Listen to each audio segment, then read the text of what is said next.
예, 잘 들린다고 합니다.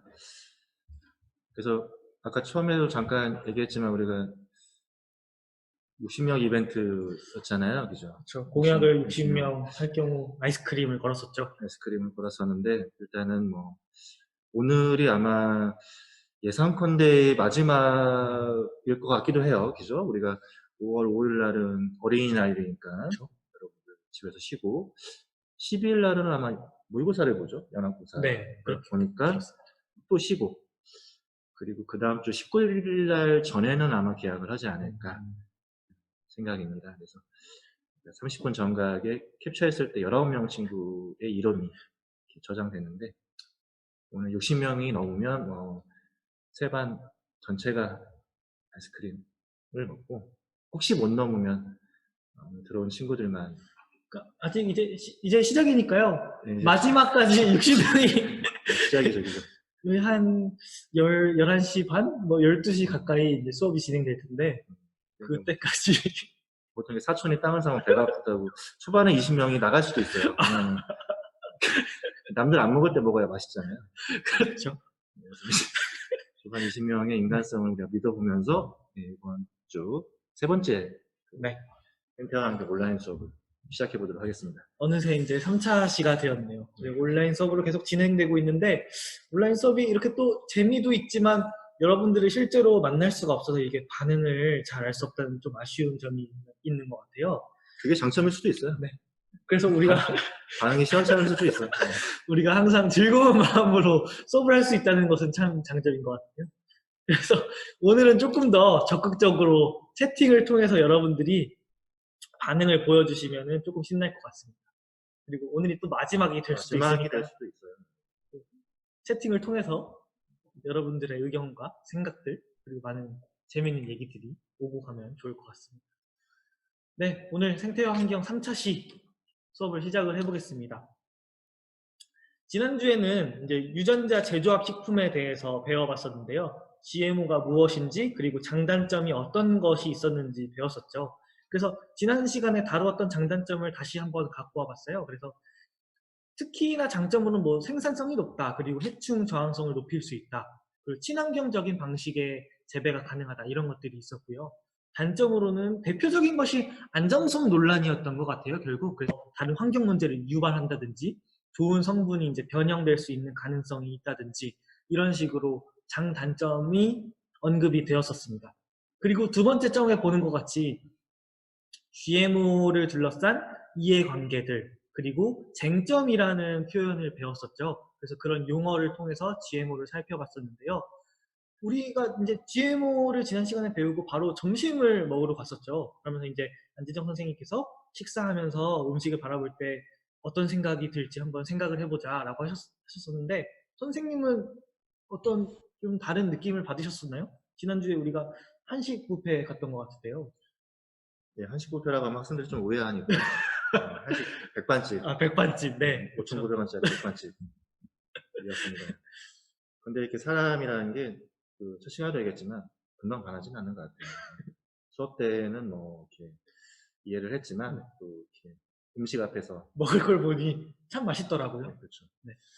그리고 이제 보통 우리가 GMO 배울 때 이제 식물 네. 중심, 작물 중심으로 배웠죠. 그래서 대부분 이제 그게 작물들에 해당하는 거라고 이렇게 받아들일 수도 있지만, 어떤 면에서는 이제 동물들, 뭐 이런 GMO 관련 동물들도 있고요.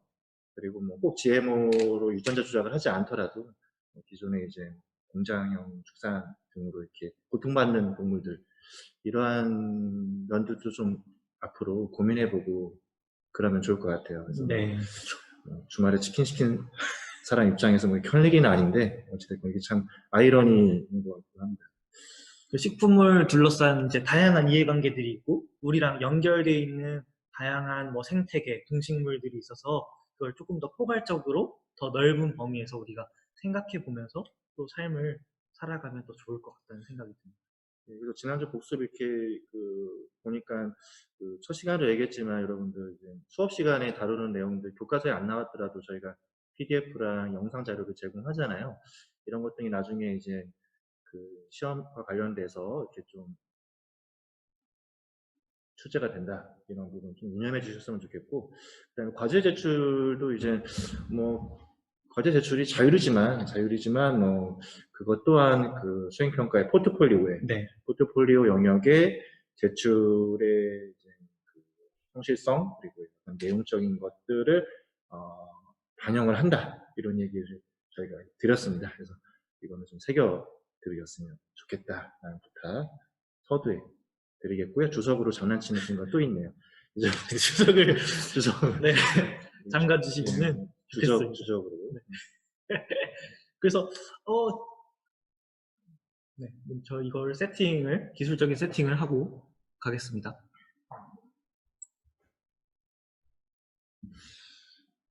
할 때마다 헷갈려요. 지우고 뭐가 있지 않았나요? 주석 원격증 네. 원격 아닌데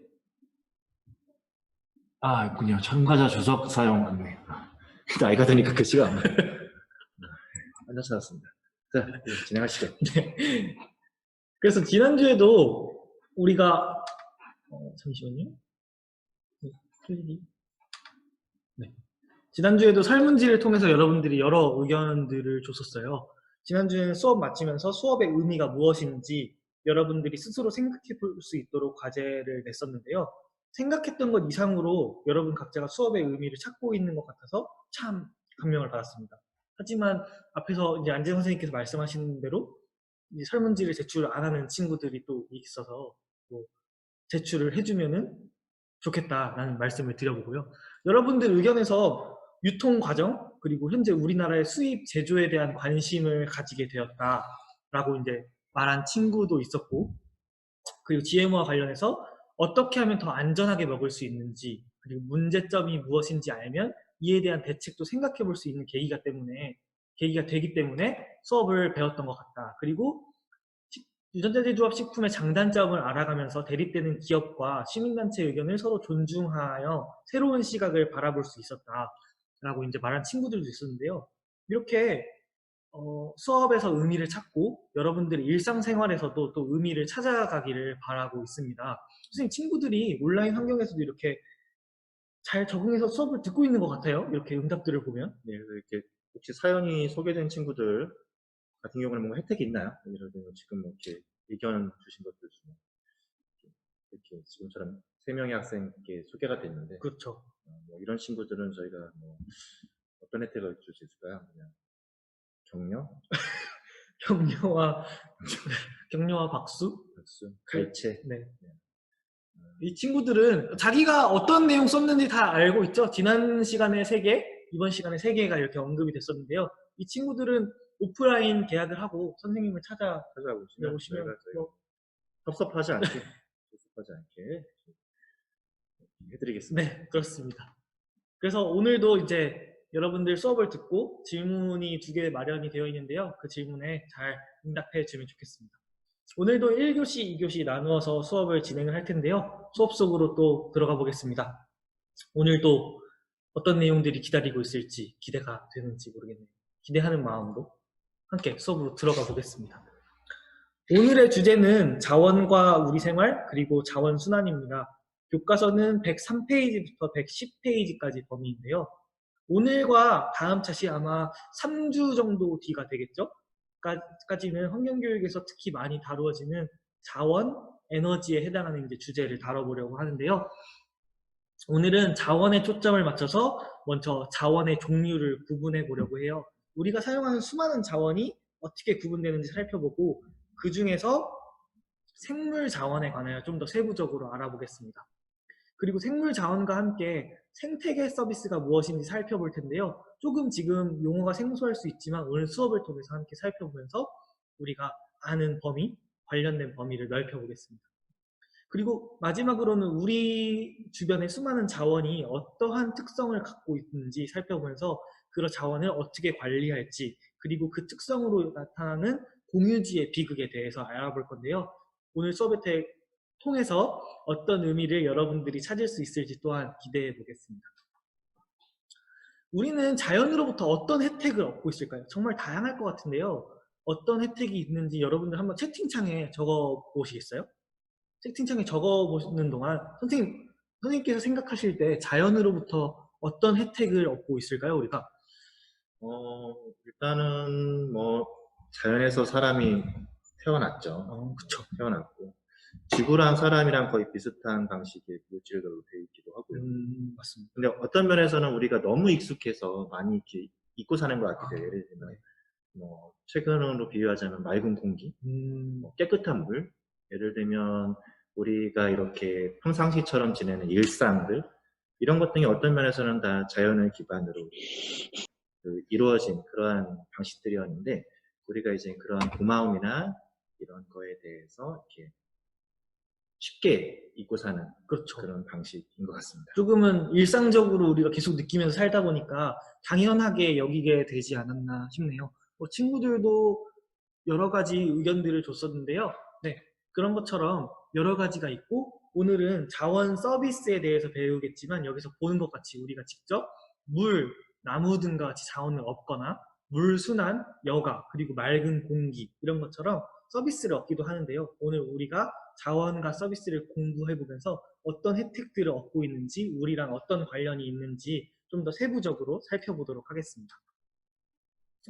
먼저 들어가기를 위해서 자원이란 무엇일까 살펴보려고 하는데요. 자원이란 무엇일까 했을 때 대략 어떤 느낌인지 머릿속에 이렇게 떠다니긴 하지만 딱 말로 표현하기가 어렵지 않나요? 그래서 선생님도 이런 경우가 많은 것 같아요. 그래서 그럴 때는 단어의 뜻이 무엇인지 먼저 찾아보는데요. 자원이 무엇인지 살펴보면은 인간 생활 및 경제 생산에 이용되는 물질적 원료나 기술, 노동력 등을 말한다. 따라서 자원은 인간 생활에 유용하게 이용되는 무형적, 유형적 자산을 의미한다라고 되어 있는데요. 여기서 자산은 경제적 가치가 있는 유무형의 재산이라고 되어 있습니다. 이 정의를 통해서 살펴보면은 자원이라는 것은 물질적인 원료만 의미하는 것이 아니라 기술, 노동력 등 폭넓게 의미하고 있다는 것을 알 수 있죠. 이러한 자원은 우리 생활과 뗄 수 없기 때문에 인구의 증가와 함께 과거보다 1인당 소비하는 자원의 양이 점점 증가한다고 볼 수 있죠. 인구가 증가하기 때문에 자원의 양도 증가하고 있고요. 그리고 뒤에서 살펴보겠지만 우리가 현대 문명이 발전하면서 1인당 소비하는 자원의 양도 점점 증가하고 있습니다. 그러면 유형적 자산도 증가하지만 이제 무형적 자산도 증가하기 때문에 1인당 소비하는 자원의 양이 느는 거죠. 예를 들면 경험도 훨씬 더 풍부해지고 네, 그렇죠. 문화적 다양성이라든지 사회제도, 무형 형태의 자산들도 같이 성장한다. 네. 그런 의미에서 자원을 좀 이렇게 생각해 보시면 여러 갈래로 생각해 볼 수 좋을 있겠죠. 것 같습니다. 그래서 이제 바로 뒤에서 이제 그 내용에 대해서 조금 더 다뤄보도록 하겠습니다. 그렇게 되면서 이제 우리가 자원에 대해 알고 또 어떻게 자원을 사용해야 하는지 배워볼 필요가 더욱 있는 것 같습니다. 자원을 분류를 해보겠는데요. 선생님 수업 시간에 자꾸 이렇게 분류를 하고 카테고리를 나누는 것들을 많이 해요. 근데 이런 분류, 구분이 때로는 그 특성을 명확하게 파악하는 데 용이한 것 같습니다. 물론 많은 것들이 딱 떨어지게 구분되는 것은 아니지만 이런 구분들을 통하여 우리가 이해를 도울 수 있다는 것을 생각을 하면서 자원을 구분해 보려고 하는데요. 먼저 자원을 좁은 의미로 보았을 때는 천연 자원으로만 의미합니다. 그리고 천연 자원은 또 재생 가능한 여부에 따라서 재생 가능 자원, 재생 불가능 자원으로 구분을 하는데요. 이렇게 천연 자원을 재생 가능 자원이랑 불가능 자원으로 구분하는 이유가 무엇일까요, 선생님? 일단은 순환성이 좀 중요함을 둔 것 같아요. 왜냐면 네. 그러니까 아까 자원의 의미가 이제 유형, 무형 이런 의미를 부여하셨는데 실제 우리가 이걸 지속 가능하게 이제 소비를 하려면 일단은 재생이 되는지 또는 재생이 안 되는지 이런 것들이 좀 의미를 갖게 되겠죠. 왜냐면 재생 불가능한 거를 다 소비를 해버리면 이제 자원이 떨어지는 거잖아요. 그러면 이제 우리가 갖고 있는 자산이 줄게 되고 실제 우리의 유형적인 것, 무형적인 삶이 많은 제약을 받게 되기 때문에 그렇게 구분한 게 아닌가. 네, 맞습니다. 그래서 재생 불가능한 것은 안지 선생님께서 말씀해 주셨다시피 조금 한정되어 있다. 그렇고 한 번 사용했을 때 다시 사용할 수 없기 때문에, 반면 재생 가능한 것은 계속 다시 사용할 수 있고 계속 생산될 수 있는 것이죠. 그렇기 때문에 구분하고 있는 것이 아닌가 싶습니다. 이 구분은 에너지와 관련해서 조금 더 명확해지는데요. 에너지는 3주 뒤에 우리가 다뤄볼 것이기 때문에 그때 조금 더 자세하게 살펴보도록 하겠습니다. 넓은 의미에서 봤을 때는 자원을 천연자원, 인적자원, 그리고 문화적 자원까지로도 확장시켰는데요.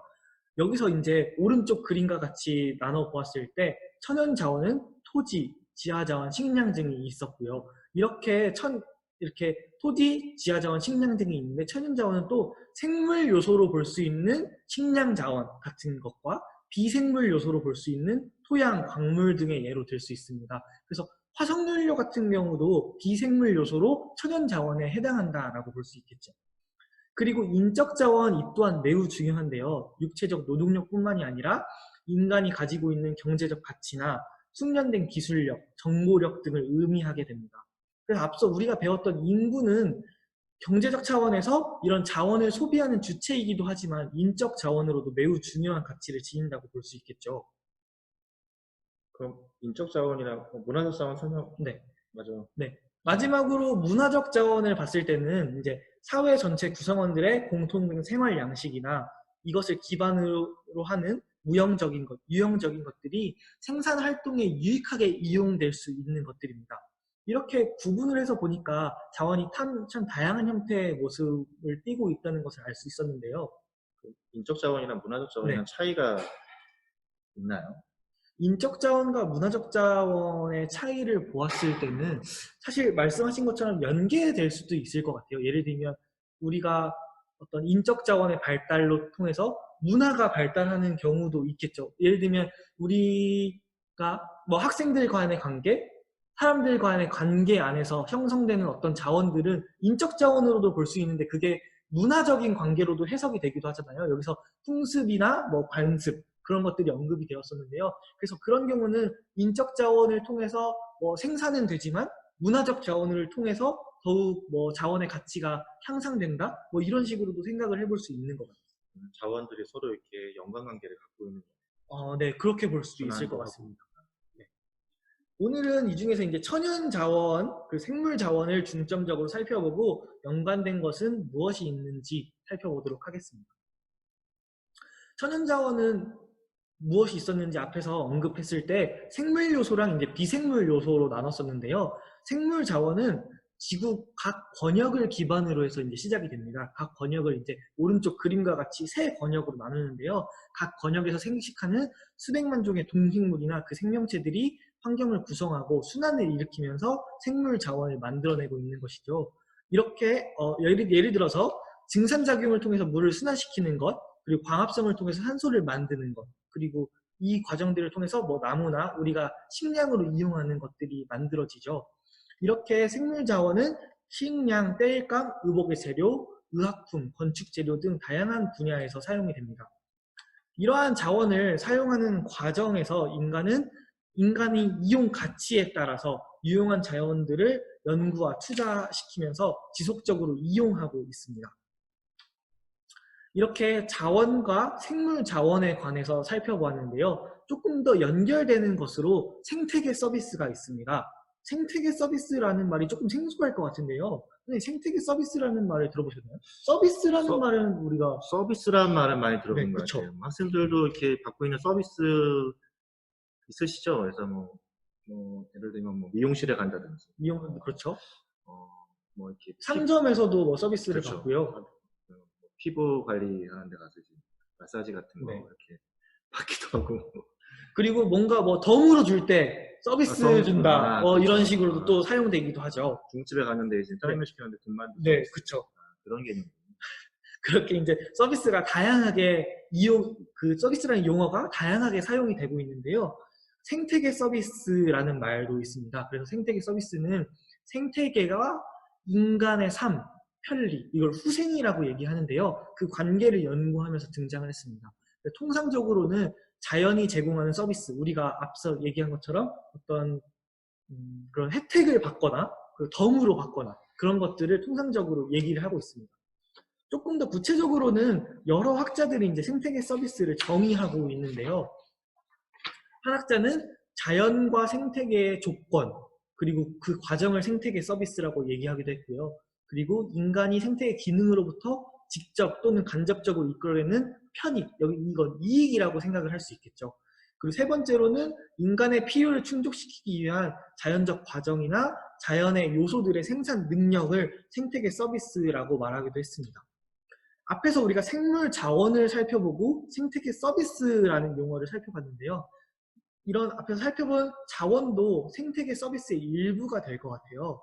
그럼 생물 자원 이외에 우리가 자연으로 받고 있는 서비스는 무엇이 있을지 한번 여러분들이 책진창에 적어보면 좋겠습니다. 네, 뭐 다양한 의견들 기다리고 있습니다. 네.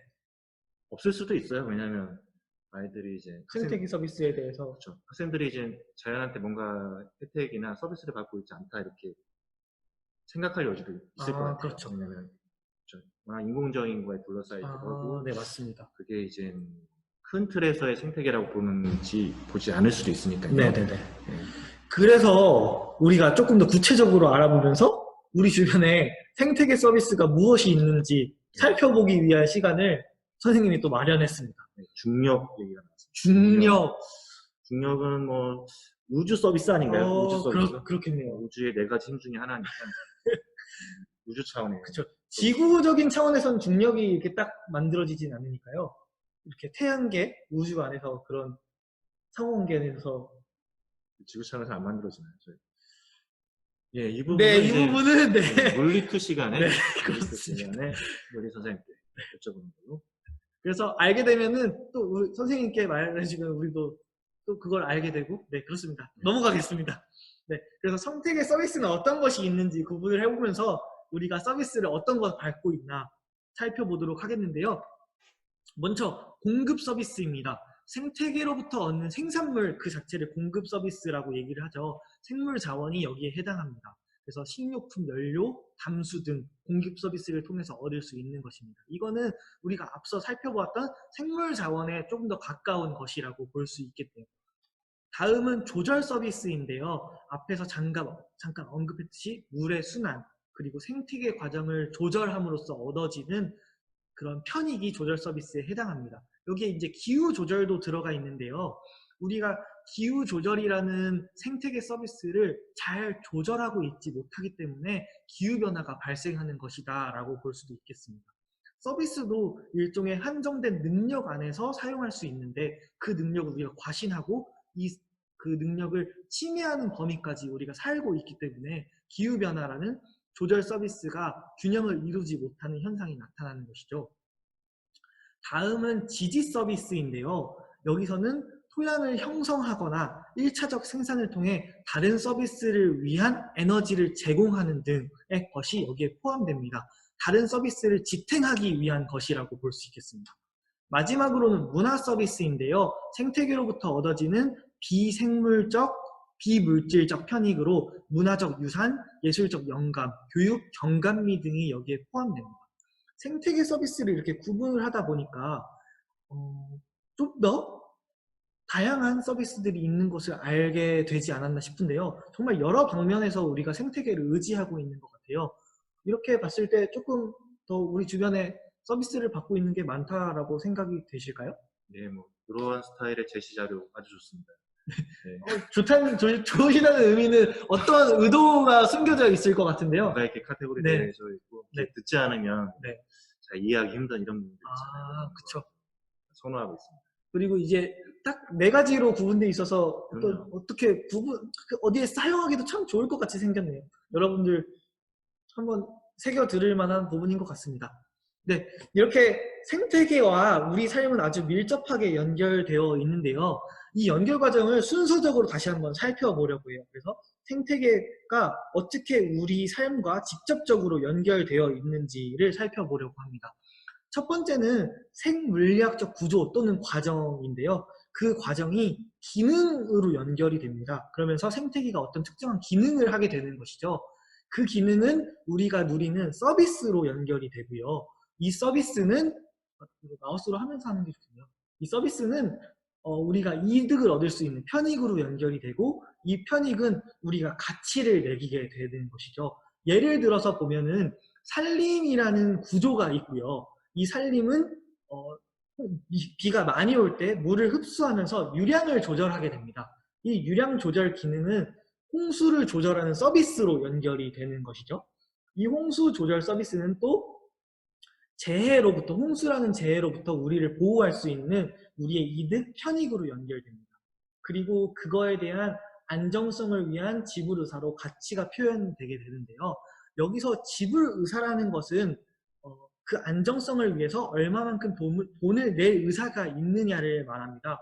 보다 세부적으로는 이런 생태계 서비스에 대한 가치를 지불의사를 통해서 추정하곤 하는데요. 우리가 시장에서 예를 들어서 새콤달콤을 500원에 살지 말지 결정할 때 산다고 하면 500원만큼의 지불 의사가 있는 것처럼 생태계 서비스에 대해서도 그런 식으로 가치가 매겨지게 되는 것이죠. 그다음에 저 생태계 서비스라는 건 지금 보는 표에서 가운데만 해당하는 건가요? 아니면 이 전체 5개 스펙트럼상의 네. 전체를 다 생태계 서비스라고 볼 수 있는 건가요? 그거에 대해서 의견이 조금 분분한데요. 그것도 좁은 의미로 볼 때는 가운데 해당하는 서비스만을 보지만 근데 생태계 서비스를 처음 언급했을 때 인간의 삶과 그리고 생태계, 편리를 연결하는 과정에서 생태계 서비스라는 개념이 등장했다고 말씀드렸잖아요. 그래서 좁은 의미로는 저 서비스만을 의미하지만 결국 이 관계 안에서 서비스를 봐야 하기 때문에 이 5가지 과정이 모두 포함되는 의미로도 생태계 서비스를 이해할 수 있다라고 볼 수 있겠습니다. 예를 들면 가운데는 미용실 같은 그런 느낌이네요. 미용실이 가운데 있고 네. 그 과정들이 있고 우리가 머리를 이렇게 자른 네. 다음에 돈을 낼 의사가 있냐? 내가 머리를 잘 네. 잘라서 이제 인기를 얻었어요. 네. 그런 편익이 생겼고 그다음에 그런 거에 따라서 이제 지불할 의사가 네. 생기는 전체의 이제 미용 서비스. 그쵸. 네. 그런 개념의 그쵸. 적절한 비유인지는 모르겠지만 하여튼 그렇게 이해하면 조금 더 생태계 서비스를 재밌고 쉽게 이해할 수 있을 것 같습니다. 그래서 네. 또 30분이 30분이 훌떡 지나갔습니다. 네. 또 금마무리. 금마무리를 해야겠는데요. 금마무리 부탁드리겠습니다. 그래서 오늘 첫 번째 교시에서는 또 이제 퀴즈를 내면서 마무리를 해보려고 합니다. 우리가 아까 중간에 생태계 서비스가 무엇이 있는지 여러분들에게 질문을 던졌었는데요. 어떤 답들이 나왔었는지 모르겠어요. 그래서 그 답을 조금 더 생각해보고 여러분들이 설문지에 입력을 해주면 좋겠어요. 답이 안 나왔어요. 질문 이렇게 답한 친구가 별로 없네요. 그래. 오늘은 뭐 이렇게 참여자도 31명 저조합니다. 어디 간 걸까요? 이 교시에는 60명 조금 결석 처리를 했습니다. 네. 도전을 해보면서 퀴즈를 다시 설명하면 그래서 여러분들이 살고 있는 지역, 동네에서 발견한 생태계 서비스가 무엇이 있는지 그리고 그 생태계 서비스가 여러분들에게 어떤 편익, 이익을 갖다 주는지 한번 그 관계를 적어보도록 하는 것이 오늘 첫 번째 퀴즈입니다. 생물자원 생태계 서비스를 우리가 살펴봤는데요. 여기서 한 가지 특징으로 누구나 이용 가능하다라는 특징이 있습니다. 이 특징이 어떤 내용일까요? 여러분들 한번 생각을 해보면서 우리 기다렸던 쉬는 시간으로 들어가 보도록 하겠습니다. 너무 금마무리 하시는 거 아닌가요? 네. 마침 딱 이 타이밍에 맞춰서 멘트를 한 다음에 한 2분 내에 마무리하는 모습. 네, 시간을 철저히 또 지켜야죠. 여러분들 쉬는 시간도 중요하니까요. 네. 그래서 일단 온라인으로 이렇게 진행할 때는 저희가 50분 수업이지만 50분 다 하는 건 좀 너무 가혹하다 이런 의견이 있어서 30분 정도 하고 있습니다. 그래서 1교시는 생태계 서비스 그리고 또 배운 게 생물자원에 대해서 배웠고요. 지금부터 한 11시 1분이니까 딱 10분만 쉬고 다시 2교시를 진행하겠습니다. 그래서 2교시 때는 꼭 저희가 목표했던 60명. 오늘 마지막 온라인 수업에 60명 정점을. 여러분들 어서 친구들에게 카톡을. 저희가 온라인 수업계의 정점을 찍고. 이러는 걸로. 화려하게 마무리를 하고 싶네요. 공원이나 하수처리장 서비스. 그렇죠. 공원이랑 하수처리장도 생태계 서비스다. 그거는 이게 공원이랑 하수처리장 넓게 보면은 뭐 그것도 하나의 과정일 수 있겠지만 어떻게 보면은 그러게요. 공원 자체는 자체로 보기에는 서비스라고 네. 보기에는 좀 그런 것 같고요. 근데 공원에서 얻는 생태계 서비스는 분명히 있을 것 같아요. 그렇죠. 그거를 이제 보상하고 거기서 얻는 혜택이라든지 그리고 거기를 보상하는 이렇게 여러 가지 이렇게 물질들 이런 걸 고려했을 때, 그러니까 우리가 생태계 서비스는 말 그대로 생태계 서비스, 예를 들면 미용 서비스 이런 거랑 비슷한. 그쵸. 뭐 미용 서비스라고 그 불리는데 미용실 자체를 생태계 그 서비스냐라고 묻는 것과 공원 자체를 생태계 서비스냐라고 묻는 것이 조금 이렇게 맥을 같이 하는 것 같아요. 그래서 미용 서비스라고 했을 때는 이제 머리를 자르고 거기로부터 나타나는 혜택들을 의미하는 것 같이 공원 자체는 생태계 서비스라고 그렇죠. 보기 조금 어렵지만 미용실이 미용 서비스냐 이렇게 네, 얘기하는 거랑 좀 비슷한 네네네. 맥락이지 그래서 않나. 공원에서 우리가 뭐 여가를 즐기거나 맑은 공기를 마시거나 하는 것은 생태계 서비스로 볼 수 있을 것 같아요. 그런 답변을 드리면서 1분이 또 지났으니까 네. 쉬는 시간 10분은 항상 확보를 해야죠. 그래서 네. 우리가 뭐 전쟁이 나지 않는 한 쉬는 시간을 꼭 확보를 해야 된다. 네. 그래서 11시 2분이니까 11시 12분까지 10분간 쉬고 오겠습니다. 그리고 쉴 때는 지난주와 마찬가지로 저희가 이태원 클래스에 이스턴 클래스는 지난주에 끝났어요. 저희가 아. 정주행을 다 마쳤기 때문에 네. 이태원 클래스 노래는 이제 버리도록 하겠고요. 요즘 다시 정주행하고 있는 뭐죠? 다른 슬기로운 슬기로운 의사생활. 슬기로운 의사생활, 의사된다는 그런 바람을 담아서 쉬는 시간에 슬기로운 의사생활을 들으면서 또 10분간 쉬도록 하겠습니다. 네, 좋습니다. 한 시간 고생 많으셨고요. 다음 시간에 뵙겠습니다. 네, 다음 시간에 뵙겠습니다.